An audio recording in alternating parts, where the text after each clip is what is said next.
Salut et bienvenue dans Ciné Mercredi. Je ne vous cache pas que je suis en pleine écriture du prochain Ciné Story et que si vous regardez cette vidéo le jour de sa sortie, je tiens à vous dire que je suis très en retard. On a parlé des suites au cinéma, on a vu qu'il pouvait y avoir des miracles, des suites ou préquels meilleurs que les films originaux, mais on a, je pense, pas assez parlé des pires suites de tous les temps. C'est pourquoi je vous propose mon top 10 de mes déceptions les plus profondes et ou les suites ou remakes qui n'auraient jamais dû voir le jour. Et il n'y aura pas de nanar, on va bien parler de suites qui avaient vraiment pour objectif de plaire, c'est très important. Et que j'ai vu, évidemment. Le Fils du Masque, c'était presque inévitable avec le succès de The Mask, les studios se sont dit qu'il y avait encore de l'argent à se faire et ont mis en chantier cette suite qui malheureusement n'a rien à voir avec le premier épisode. Ni scénario intéressant, ni Jim Carrey, ni Cameron Diaz. Nul. Les 4 Fantastiques, remake d'une franchise déjà pas terrible à la base, et là c'est ridicule, le film dure à peine 1h30 et pourtant c'est long, c'est chiant et c'est plat. La seule scène d'action dure 5 minutes et se termine tel un pétard mouillé. J'attendais déjà pas et j'ai été très déçu. Les Bronzés 3, amis pour la vie, ils ont saccagé la franchise. C'est la suite de trop par définition. C'est pas drôle et c'est vide. C'est tellement vide. Faut savoir s'arrêter. Les Dents de la Mer 2. Alors, sans mauvais jeu de mots, c'est juste très mal écrit, c'est mal mis en scène, c'est très peu efficace, il n'y a pas de tension, il n'y a pas de moment d'angoisse. C'est une très grande déception, surtout parce qu'il est très en dessous du premier. Et j'ose à peine parler du troisième opus.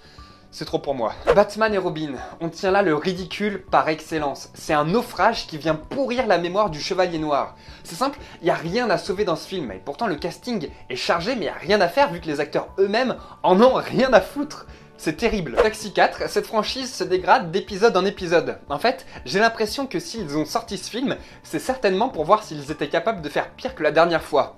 Et de ce point de vue-là, c'est une réussite. Astérix aux Jeux Olympiques, la barre était très haute. Trop haute. Le premier était très bien, le deuxième était presque parfait, et là c'est le drame. Même Christian Clavier a senti le truc arriver et n'a pas rempilé pour jouer Astérix. C'est dire. Spider-Man 3, alors moi c'est pas mon préféré, mais honnêtement, ça passe. C'est juste une petite déception, mais si j'en parle, c'est surtout parce qu'il a déçu son propre réalisateur qui a été obligé par la production de mettre l'homme de sable dans le scénario. Le réal était à 2 doigts d'abandonner le projet parce qu'il n'avait plus aucun contrôle sur le film. Et ça se voit, on a comme l'impression qu'ils ont voulu en faire trop. Paranormal Activity 4. Alors à part le premier qui était quand même une petite révolution dans sa manière d'aborder un film d'horreur, j'ai pas trop accroché, parce qu'il ne se passe strictement rien. Mais rien du tout, sauf dans les 10 dernières secondes. Voilà. Les Visiteurs, la révolution.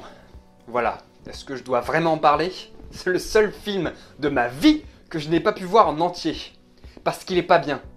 Il est vraiment pas bien. Voilà, j'espère que cette vidéo vous a plu. On se retrouve très bientôt, normalement, si tout se passe bien. Bisous.